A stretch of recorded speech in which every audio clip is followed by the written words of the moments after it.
Welcome to Hand Baggage Only.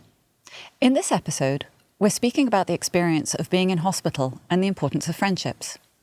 It's also a very special episode, as we're actually recording the show in the Medis Cinema at the Chelsea and Westminster Hospital in London, which brings so many of the inpatients here an escape from their reality and a real opportunity to have a cinema experience while they're in hospital.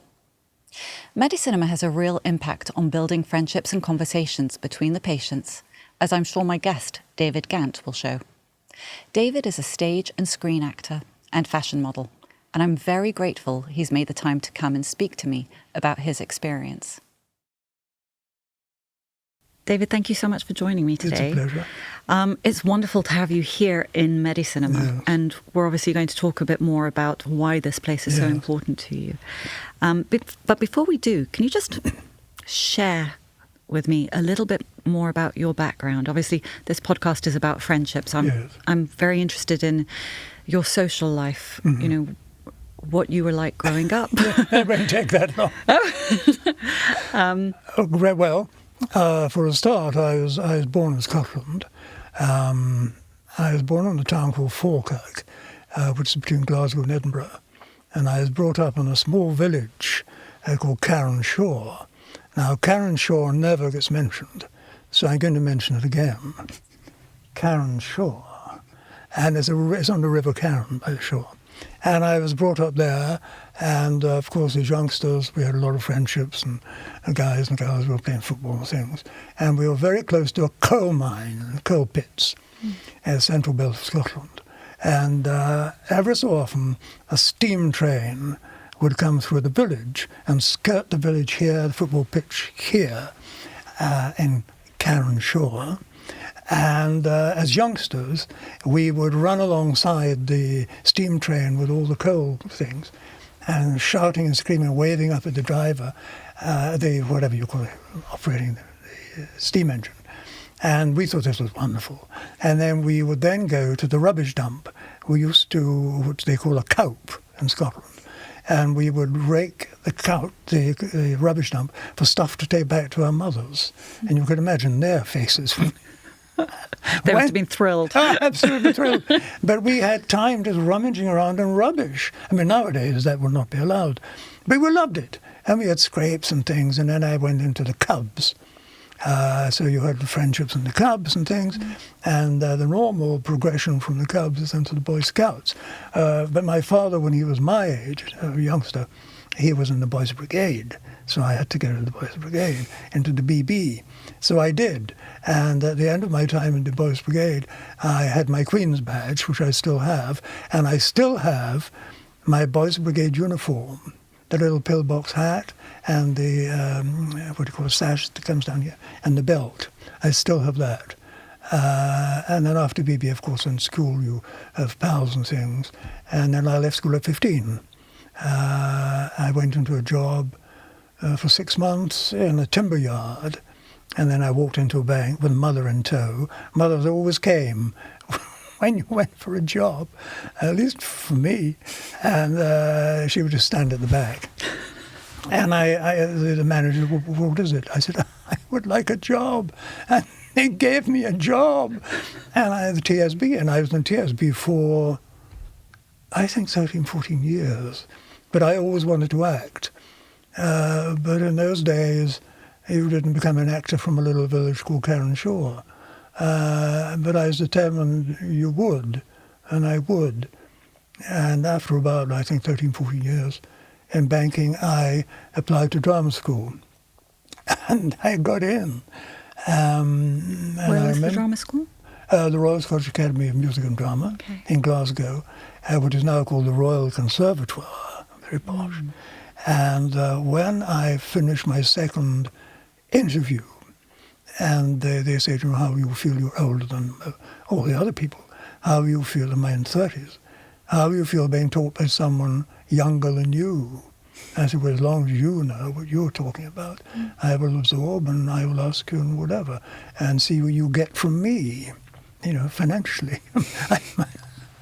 I might be able to help you. Anyway, I got in. After the second interview, we were asked to self-address an envelope, and this was the result. You are either in or out. And what they did was, I said, I don't have a pen. Do you have a pen? And they gave me a red ink pen, which, as you know, is bad manners. You don't write in red ink on an envelope. So when it came through to me, I knew what it was. And I was going for my car and my garage to go to banking, to my job. And I thought, oh dear God, this is when I open it, this will change everything one way or the other. So I opened the envelope and it said, you have been selected in a class of 13. Amazing. On the acting course. And my father had died long before that, so I had to tell my mother. And I was very concerned for her. I mean, she was fine. But she said, well, I've had my life, and if this is what you want, you go for it. Oh. And so that you was left. it. So you left there? Yes. And you've ended up now in London? Yes. I've been here for about 50 years, roughly. Okay. Have you remained in contact with any of your friends? It's not friends, because I kind of lost touch with them, because I was in a different world, as it were. But certainly my relatives, I don't have that many, but I do keep in touch with a particular cousin who has learning difficulties. Okay. And in fact, he was down with his 2 carers and a friend from the house he's in. And we were able to meet up in London, because it was difficult for me to get there because of what might happen here. So I'm in touch with my cousin every week by phone. I have another cousin whom I haven't been in touch with for a long time, for no reason other than I haven't been in touch for a long time. So I don't keep in touch with many people from my past, for no other reason than I didn't before. Okay. But I remember when I was leaving to come to London to do my first job, Brian Way's Children's Theatre, to get my equity card. And I was going around the neighbours to say goodbye, and one old gentleman, he said, come here, never forget you come from Carnshaw. I said, darling, how could I? And it was true. Because you see, your upbringing is, what you are and then what you learn along the way. Absolutely. Absolutely. I'm still the girl from Manchester, even though I haven't been back in many years. Tell me a little bit about you now. Do you, so you haven't maintained contact with your friends growing up, your childhood friends? For no other reason than we just drifted. Which does happen, I think, when you move. Yes. It's definitely what happened with me. Yeah. How about your friends now in your life? Where did you make your friends? Do you have a large social circle? I have a large-ish social circle, but I'm not a person who goes out and wines and dines and meets up like that, because I'm very happy in my own company. I'm very much at ease in my own company. And I argue with myself, and sometimes I lose. But I have friends whom, now it's emailing, of course, and occasionally we'll say, let's all just meet up somewhere, which we do. But I have a lot of friends, but I don't see them. But I think what is the word I'm looking for? To have good friends, you don't need to meet them all the time. Absolutely. And the basis of a friendship, I think, is when you just pick up the phone or you email or you meet and you pick up where you left off, and there's no embarrassment about saying, oh, I'm sorry I wasn't. There's no need to apologize for not getting in touch. That's exactly the way I feel. I think I call them low-maintenance friendships. It's where you just accept each other for who you are and the way you are. Yes. And therefore, if you don't speak for a while, that's okay. If you speak every day, that's okay. There is that ease that comes with those good, close friendships. Oh, yes. I think it's also important that you know that they're in your area, in your vicinity. Yeah. They're in your mind. They're there for you, should anything happen or not happen.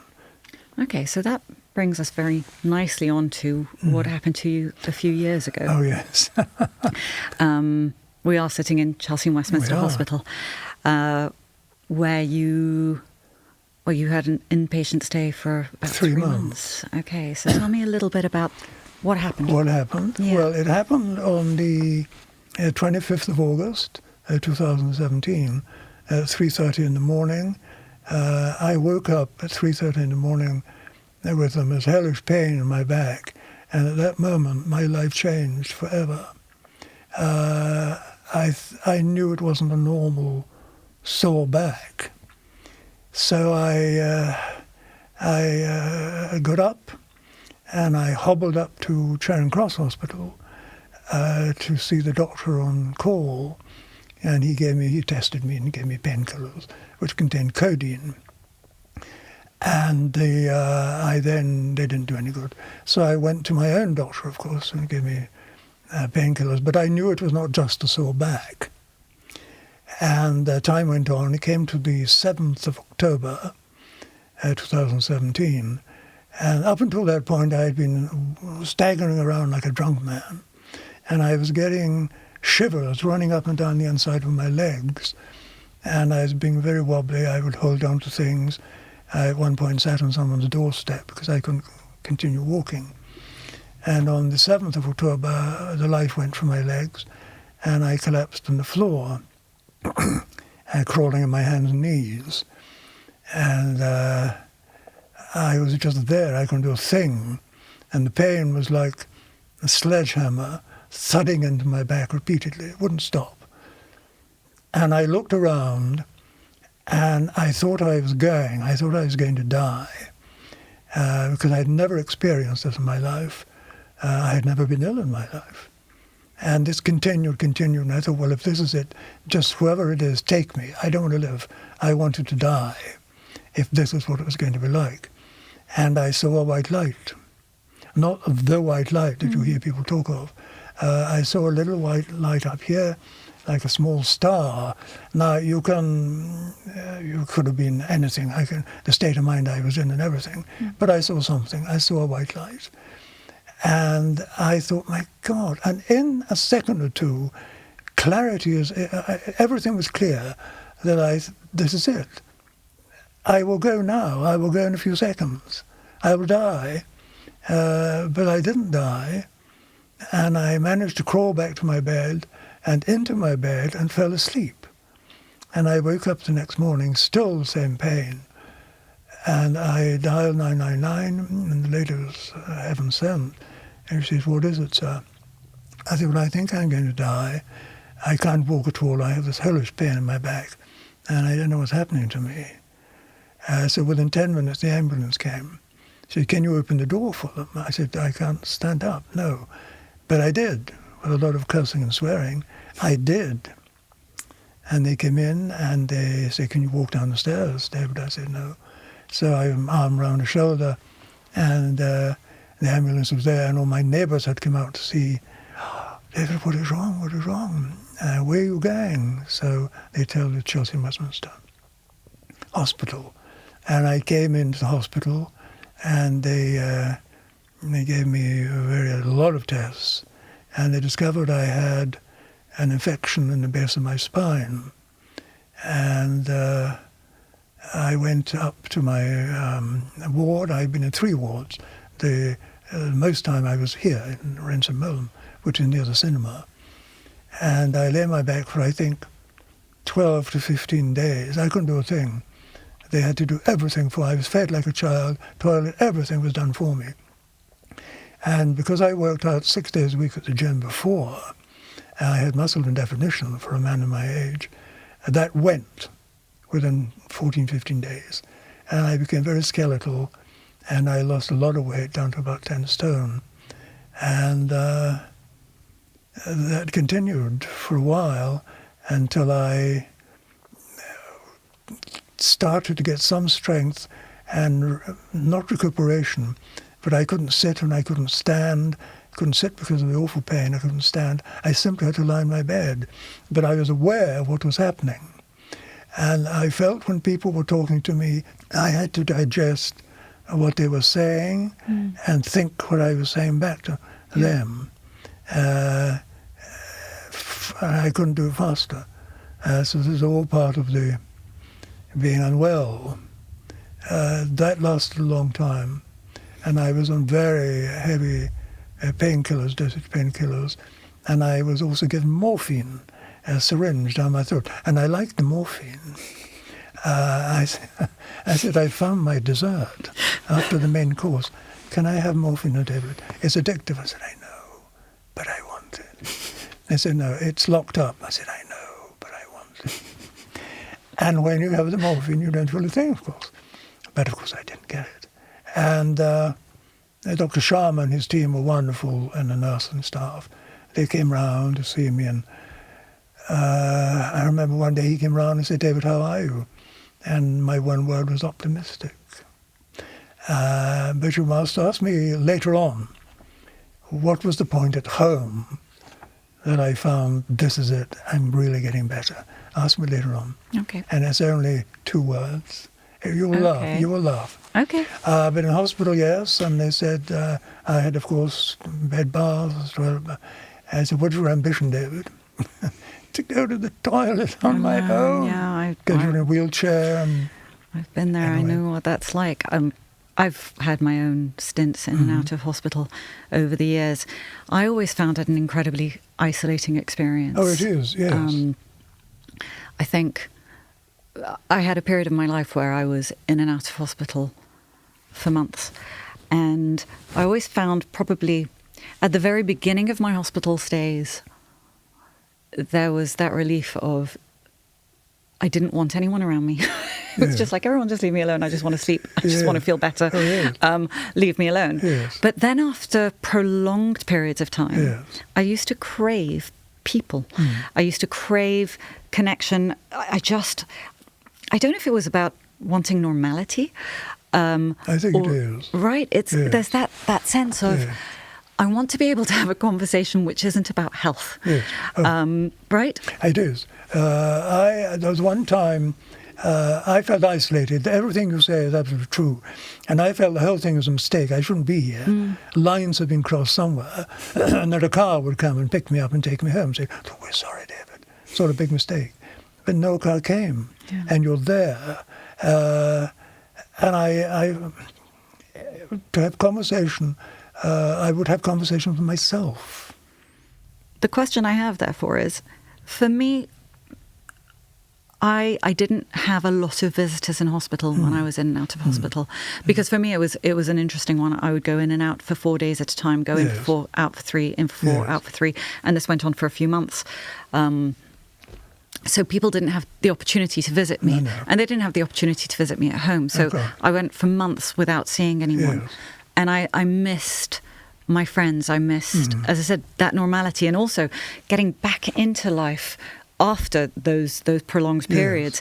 Also, I kind of missed on the dramas that were going on in people's lives. It's like missing a few episodes of your favourite soap. Yeah, exactly. Yes. What was it like for you? You know, did you have, because you were here for 3 months non-stop? Did people come and visit? Did you? How was it? It was great. You were seeing familiar faces. Simple as that, and they're familiar conversations. I didn't ask for anyone to come because I never thought of asking. And people just came. I had a lot of visitors. And they would just sit and talk to me, and they knew exactly what was wrong with me. I never there's nothing to hold back. Because they said, David, but you look well. I said, I know, I always do. But from there down, it's not so good. But just to see them and talk to them about anything other than my illness. Yeah.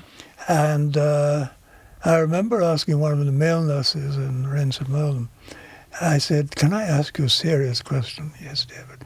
Doesn't anybody in this ward talk about show business? Because nobody did. I said, I just want to talk about show business. And we'll come to it later on, but after the first film I saw, I was sitting in my bed after seeing the film, and I spoke about show business to the nurse. My iPhone rang, and it was Bill Bingham, who played Gloucester to my King Lear. And he phoned the moment I said, doesn't anybody talk about show business? Amazing. And he said, David, he said, where are you? I said, well, you'll never guess. I said, I'm in hospital. He was there the next day talking to me about show business. It meant a great deal. You're talking about a world you circulate. Okay, so then it's interesting because the one thing you said is I never asked anyone to come. No. Why not? I don't know. I never thought about it. Okay, now that you're thinking about it, why not? I don't know. I have no idea. Because I've never asked anyone to come and visit me when I'm not well either. So if you didn't, so what conclusion do you derive from that? For me, I think there is that thing of I don't like to impose myself on my friends. I've got lots of... Remember, I'm a therapist, so I'm constantly thinking about my stuff. I think there is that thing of I hate being vulnerable. I hate people saying... That's what I felt, you see, in here. Right. Lost, vulnerable, and I had no idea where I was. I was in an alien situation where I knew nothing. If it wasn't for the doctors and nurses, and we'll come to the cinema, I would don't know what I've done. But I never thought of asking anyone to come and see me. And I don't analyse. I never analyse. I simply go by instinct. I wouldn't know how to analyse. I would just go by instinct. And I didn't think to ask anyone, because I had a lot of people coming in and out and bringing bits and pieces. One person came every Friday, Maureen. It was wonderful. She was appearing in a West End play, Maureen Beattie. And she brought me... I said, darling, you're appearing in the West. How can you get here and get there in time? But she did. And one time she brought me in a package of stuff from Fortnum and Mason's. I said, wasn't there a Tesco or something? And she did. And we got a cup of tea, and whoever was in, we'd normally get a cup of tea brought to us. But I appreciated the outside world coming in. I think that's exactly right. It is about the outside world literally coming in, because there is something about when you are stuck in your own inner world, when you are in hospital, you need that external, because otherwise you get lost. Did you feel institutionalised? Yeah, because you're lying people. And they would bring the menu round to me. What would you like for lunch and dinner? I said, I get 2 meals. And every time there was fish and chips, which was my favourite food, or pizza on the menu, I would go for that. But it's not healthy. I know it's healthy. I want it. It's like the morphine. Is the pizza locked up as well? So I would always go for that. But I found that people came in and brought the outside into me, which I think, and I don't analyse, I say, now thinking it's important. You have to get that outside influence coming into your... Because you were just sitting, lying there. I couldn't move. I couldn't walk out. I couldn't walk as far as myself. Which brings us, actually, quite nicely. You're very good at this. Which brings us... Oh, I am, or you are? You are. You're very good at giving me my leads in. Which brings us to Medicinema, because that's an external influence which we never expect to have when you're in hospital. No, it's the last thing you think of. Which was, for you, another way of bringing the outside in. Oh, my goodness me, yes. So... How did it start? Yes. How did I get in here? Yes. How did you get into this magical club? Well, I was lying in bed, unable to do anything. And Simon Hickson, who was in charge of here, Simon came in my bed and said, are you coming to see the film this afternoon? What? And I assumed, I said, well, what are you talking about? I assumed it was a big television set in a room. Or we'd all jump on, not me, but others would jump on the bus and go to View Cinema at Fulham Broadway, and then Wetherspoons afterwards, back in time for tea. And I said, do you have a cinema? Yes, we do. I said, darling, I can't go. I can't sit because of this awful pain, and I can't walk because I have no life for my legs to walk. He said, we'll take you in your bed. I said, get out of here. You take me to the cinema. And they did. These wonderful volunteers, for 3 months, wheeled me in and out of this cinema. And I got a ticket to come to the cinema, which has to be signed by 2 nurses to prove that you're capable of coming to the cinema, that you're well enough. And I was brought up in the wheelchair. I don't know if the cameras catch you, but I was up here. The beds are up here. Yeah. And I was on this side. I think there are about 5 beds, and then you're in front, you have the wheelchairs, and then you have the seating we're in now. And it was a complete revelation.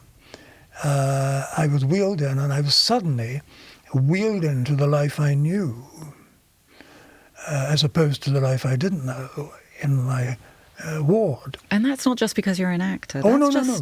You're an audience. I go to the movies. Yeah. Everybody goes to the movies. And I knew what it was like to be, and I knew what it was like to be up on the screen and behind and in front of the camera. So even before the film starts, you are in an environment that you know, as opposed to the environment you don't know in your ward. Plus the fact, I think the camera could probably capture this, the colour of the seats. Yeah. It gives a very vibrant feel. And you're looking at a state-of-the-art cinema, the screen and everything. Cameras don't get it, but it's the whole thing is there. And this is before the film starts. And then, of course, movies start everywhere, every cinema in the world. The lights go down and the movie starts. And you're transported into another world. And that's what Medis Cinema does. It transports you into another world, a world you know and are familiar with, i.e. watching the movies. Mm. And you're taken into another story as opposed to your story. Absolutely. Because everybody's sick to death of hearing about me and what's wrong with me when they come. But now you're watching movies. And I came to every movie I could. The only time I couldn't come is when Dr. Shahmoon and the team came round. And I'm saying, okay, time for the movie. So I watched everything. And the one I saw, which I really enjoyed, was, I think it's Daddy Daycare Tours, with Mel Gibson, whom I'd worked with in the past. It was nice to see him, John Lithgow, various people, and Mark Wahlberg. And it's probably the movie I wouldn't have gone to see normally. Mm. I loved it. I just thought it was the best thing I'd seen since sliced bread. And I remember seeing White Christmas at Christmas time, and I love dance. And the dancing of Danny Kaye and Vera Ellen is way beyond their time. It's very piano bouche stuff, very avant-garde stuff. And you see Danny Kaye and Vera Ellen dancing, and then you have Bing Crosby singing, I'm dreaming. Amazing. You want to hear the first movie I saw? Yes. Was Bell, Book and Candle with Kim Novak, Jack Lemmon, very excitable Jack Lemmon, Ernie Kovacs, and, oh, Lord, what's his name? The main guy in the film. It'll come to me. I loved it. It's pure Hollywood Technicolor. Second film I saw, Jimmy Stewart, not Jimmy Stewart, yes it was Jimmy Stewart. The second was The Shop Around the Corner. Oh. Have you seen The Shop Around the Corner? Years ago. It's over 80 years old. Yes. It's the best movie I've seen. And I was looking at the screen and I saw this guy playing the owner of the shop around the corner. And I thought, I recognize him from something else. His name was Frank Morgan. Does that ring a bell? No. He is very famous for the part he played in the film. His title of his character in the film is the title of the movie. Somewhere over the rainbow. The Wizard of Oz. Frank Morgan played the Wizard of Oz. Oh, wow. And he was in the shop around the corner. And when you listen to the script, the dialogue, they all meet at the shop to go in, one little scene. The dialogue is like that. It's amazing. And that was great. And we had Jimmy Stewart and the rest. It was wonderful. But the first time, after Bell, Book and Candle, I went back to the ward, and there were people on either side, the friends of the two guys on either side, and they were talking about normal things. And one family were talking about the contents of their fridge, and I just wept. I cried. And why? One of the nurses came running over to me, and she said, David, are you okay? I said, no, I'm not, but I will be. Is it the film? Are you upset with the film? I said, no. I'm just feeling sorry for myself. I'm an actor, that's what we do. We just feel sorry. And I said, I will be okay. And I said, what is meaningful to me is that I've come from a world I know, the cinema, to the ward, the world I don't know. And it's just like a shock. And she uttered the magic words, would you like a cup of tea? And I said, yes, thank you, I would. And she gave me a cup of tea. So I went to see every movie I could. Okay, so... You're stuck for words now. I'm not. I think it's absolutely beautiful because what you're doing is... Am I making any sense? 100%. I tell you why. Because I come from the world of positive psychology, which is the study of happiness, essentially, well-being. And the one thing we know about well-being is that it's maintained by 3 aspects. Yeah. Meaning, Yeah. meaning in life, Yes. pleasure, Yes. and engagement. Yes. And what you're describing to me is what this place gave you. Not just a pleasurable experience, but it brought you some meaning as well. Yeah. But which is fantastic. And I think that's something which anyone who works at Medicinema and anyone who's familiar with this charity will always talk about. But the thing which I find fascinating is this aspect of connection. Yes. How it helped you to connect to yourself and others, because Yes. that's something which we don't always talk about when we're discussing the effects of something as magical as coming to the cinema Yes. when you're in hospital Yes. for a prolonged period of Yes. time.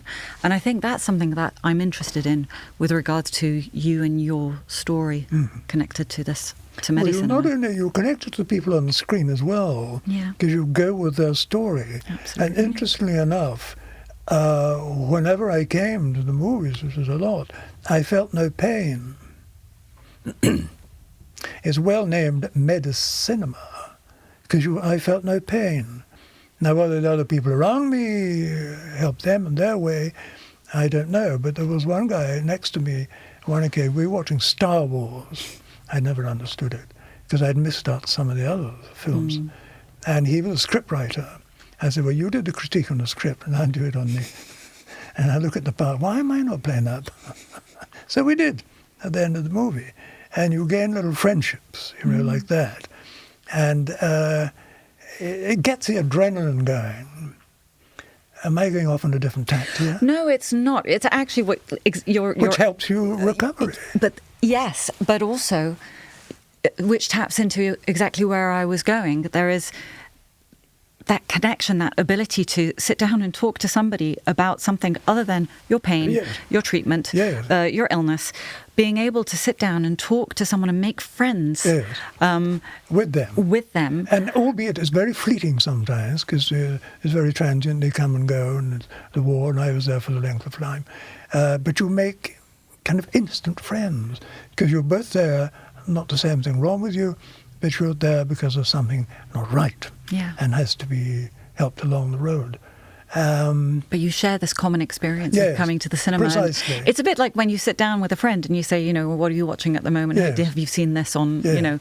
Netflix or Absolutely, yes. and you have that opportunity Yes. to actually talk about something which is why do you relate to that particular TV show, that Yes. particular film, that particular performance of that actor? Yes. And it's what I find fascinating is the fact that you were able to benefit in such a great way while you were here. Tell me a little bit about your ward experience, because Yes. you just touched on it now. You said, you were there for a prolonged period of Yes. time and other people were in and out. Yes. What was that like? Did you make friends on the ward? Yes. Did any of them come with you to the cinema? No. I think one man who was in the bed there, the folks talking about the contents of their fridge, his wife or partner, she came in, and he wanted to go to the cinema, as I was going, and she would hear none of it. What's the benefit of a cinema? And she said that. And he was arguing he wants to go, so I had to go to catch the beginning of the movie. And of course he came in later. But we discussed things about the film, not in great depth, but did you enjoy coming to see the movie? And isn't it a great experience? Some of the people who did not come see the movie, some of the guys, they just keep to themselves, and that's fine. They have their own private thoughts and things, that's fine. And I, at times, would be the same. You don't instantly make a conversation. But I remember one elderly gentleman across from me, and we would call across to each other and have a really nice conversation. And I asked, it was lunchtime, and I said to the nurse, listen, I can't get out of bed, I can't do anything. Could you bring a chair to my little desktop that I have here and get the gentleman over, we'll have lunch. So she brought a chair over and we had lunch together, then discussed the weather, this, that and the other, and, how long have you been in and all that. And that was nice. And we had a harpist came into the ward one day to play the harp. And the ladies' wards were further down for us. And this lady kept wandering, came into the ward. And then I said, Jean, you can't be here.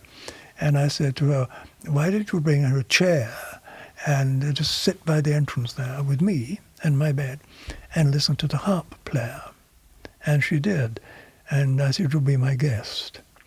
And simple things like that, which we'll never think of, other than why didn't you bring a chair over? These meant a great deal to me. I thought, oh my God, I don't know why, but they just kind of did. It helped me in what I was trying to achieve. How you get better.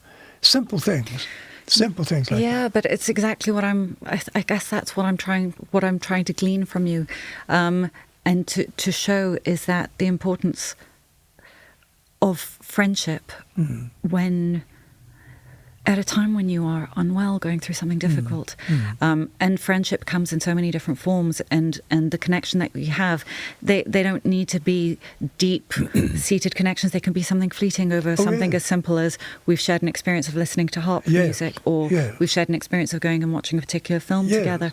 I don't think I, until recently, recognised just how important that is, which is, I think, why I'm doing this podcast, is to help other people who might find themselves in a similar situation so that they learn faster than I did. It took me many years to get there. It is those moments when you are stuck in your own pain, in your own trauma. It's important to look outside, isn't it? It's allowing the outside in. I think it keeps coming back to that. You have to allow them in, because sometimes it's difficult for you to get outside of your trauma, what is wrong with you. You're kind of stuck there. And I don't mean physically stuck there, in your mind as well. And the biggest recovery is mental, it's psychological, because you don't believe it's happening to you. I didn't believe it's happening to me. It's somebody who looks like me, with less dress sense than I have. I was stuck in a bed here. And it wasn't, it was me. And as I said to you, I don't analyze, I'm not analyzing things. But I just go by instinct and I take it for what it is. And I'm a simple soul who looks good and dresses well. I agree. And cracks a joke as I'm doing there to undercut it. I find it's, as in life, it's the simple things that mean most to me, because I had a very simple upbringing. And that has been with me, although I've been here, there and everywhere, and done a lot of good stuff. Simplicity is important, I think, to keep it simple. I think it's funny because what you've made me think about just now is my partner once asked me, what's more important, the destination or the journey? It depends if you travel first class or economy.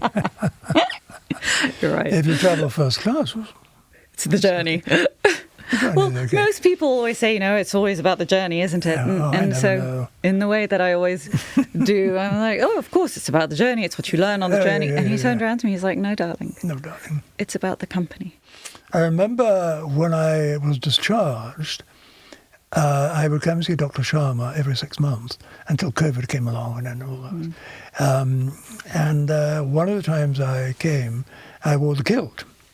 And I said, this is for my recovery, because my life stopped. Everything I did before the 25th of August, when this pain happened, and when I lost my feeling about all that, I never thought I'd work again.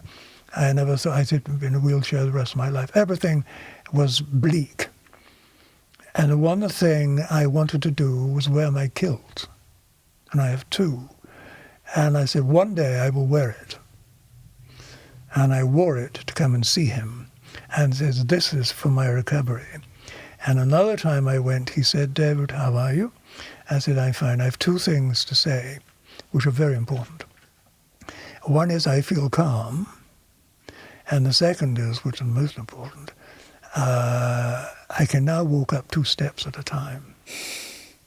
Now that may seem light, but if you'd seen me, I could only do that. And to do that, I would howl in pain. I can now walk up 2 steps at a time. I don't do it all the time, but I can. Mm. And you want to know how, when I was at home, I felt it was all starting to kick? Ask me. What was the moment? It's funny because it's like you're a mind reader. It's exactly the question. You were going to ask me? I was going to ask you, because you told me earlier. Yes. How did you know you were well? I sneezed. No, you have to give me more than that. I will give you more than that. When I was in hospital along Ramsford-Molam, I never sneezed. And all the time I was out of hospital for about 9 months, I never sneezed. For as well, one less thing to worry about. I never sneezed. And one night on the sofa at home, I sneezed, just a little one. And I had no warning. Normally you get a warning for a sneeze. Mm. And I had no warning. And instinctively, I knew that was my body telling me that something is happening here. That now is the real road to start. This is what's happening. And then I thought I must get this catapulted me going back to the gym. I couldn't do anything. Nothing. So I went with my arm sticks and went in and say hello to the guys. And twice I did that. Now I got to do something. So I went back, and for 20 minutes I did my physiotherapy exercises I got from the physiotherapist here. And I said to one of the guys one day, "Look, I'm trying to get down on the mat. I think I can get on the mat to do abdominals. You've got to help me up, because I ain't going to get up." And he did that twice, and one day he wasn't there. And the only way you know you can do something is by doing it. Yeah. And I got up on my own with a lot of effort. And the next time I went to the gym, I was just like pencils, but I was doing it. And that gave me a lot of encouragement. And gradually, strength came back over a length of time.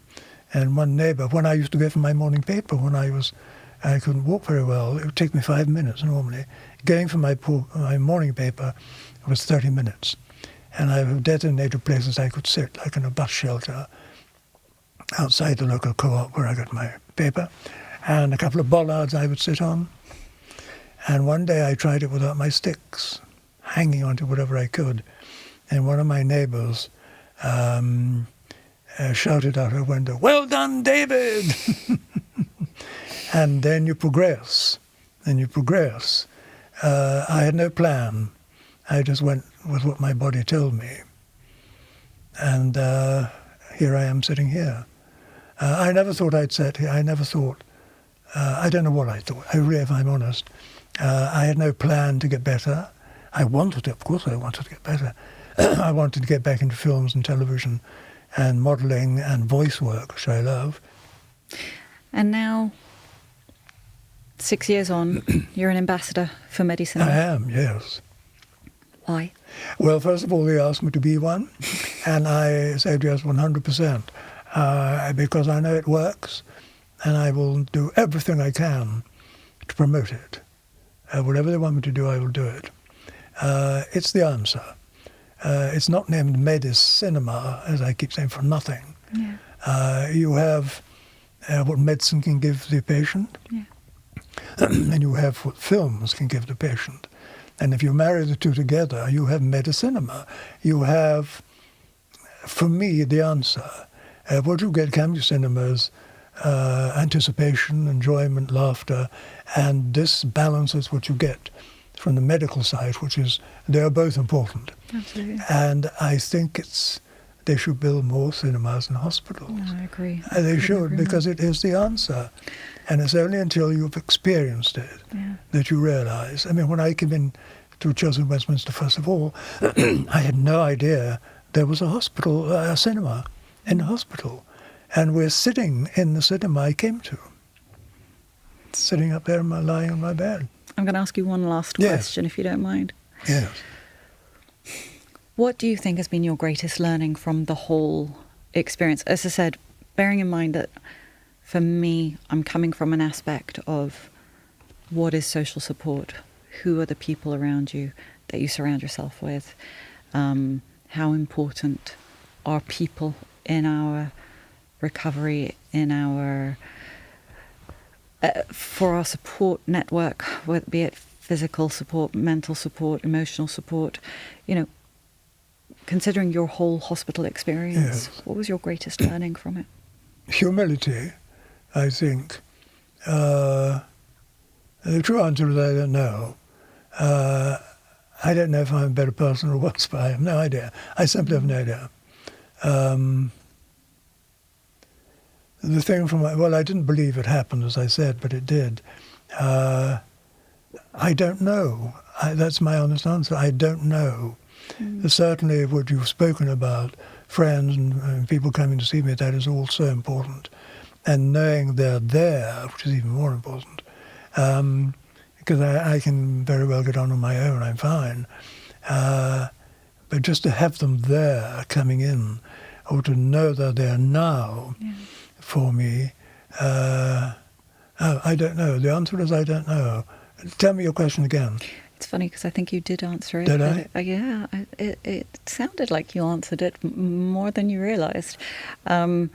But the question was, what have you learnt from your whole hospital experience? And what I'm hearing from you is it's obviously shown you to what extent your friends are there for you. Yes. Oh, yes, they are. Which obviously has helped you to recognise just how good your friends are. Absolutely. Even in the background and not even me conscious of thinking that way. Yeah. Yes.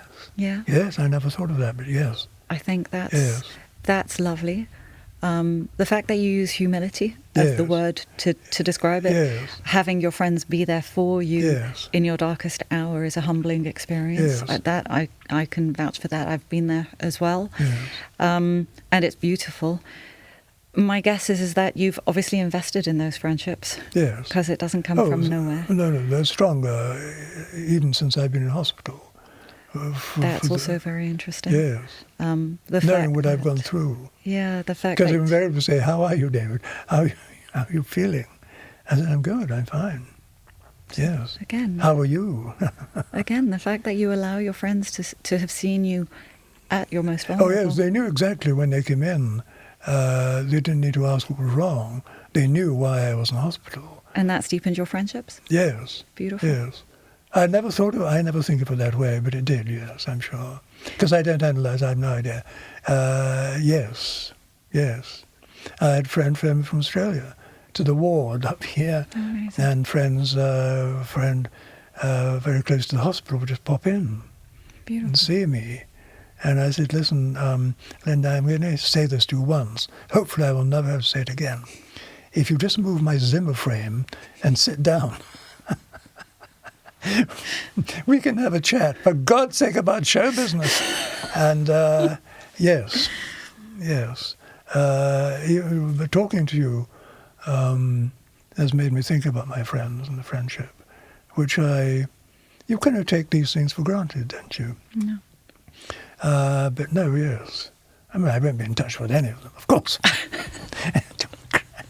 But yes. I've enjoyed this very much. Have I blathered on too much? You have been absolutely fantastic. Because I'm not a deep-thinking person. I kind of disagree with that. Do I think you? you think a lot more than you realise. Yes. But you've been amazing, David. No. I can't thank you enough. I really appreciate it. I tell my friends, if you're ever ill, go to Chelsea and Westminster. Yeah. Why? There's a cinema. Thank you so much. Thank you. I think what I found most pertinent to this conversation with David was to what extent our friendships impact on our mental and physical well-being when we're in hospital. And that doesn't just mean those friendships which we've had for years. It can be the small connections that you've made with a member of staff in the hospital or the person lying in the bed next to you. As I mentioned in our conversation, being in hospital can be quite an isolating experience. And when we're isolated, we spend a lot of time in our thoughts and in our heads and in our own world. Therefore, friends play a vital role. They bring the outside world in, and that's a breath of fresh air to someone who's been hospitalised. So if anyone you know is in hospital, or if you're ever hospitalised yourself, don't discount the value in picking up the phone or visiting or asking someone to come and sit down with you and talk about something as inane as what you're watching right now. Because those conversations can literally be like oxygen to someone who's unwell. Thank you so much for listening or watching this episode of Hand Baggage Only, and feel free to leave any comments or suggestions for future conversations. And don't forget to follow the show on your favourite podcast platform.